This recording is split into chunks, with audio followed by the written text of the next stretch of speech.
La misura dell'abbattimento consegue all'affermazione della pericolosità dell'animale, ma tale affermazione non trova spiegazione nell'impugnato decreto né nei due pareri dell'ISPRA, visto che nel caso in esame non sono stati eseguiti seri accertamenti al riguardo.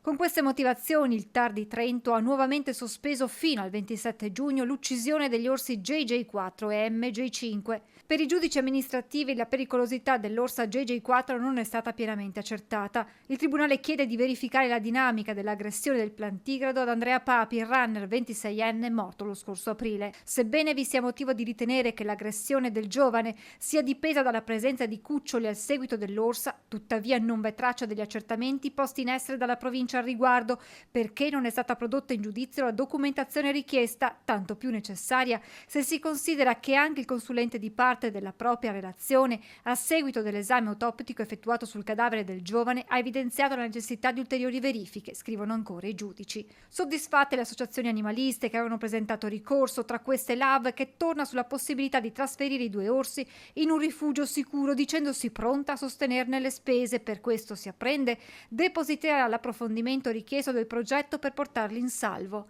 Il 14 dicembre ci sarà l'udienza di merito del TAR e l'AV ritiene che fino a questa data JJ4 e MJ5 non possano essere uccisi.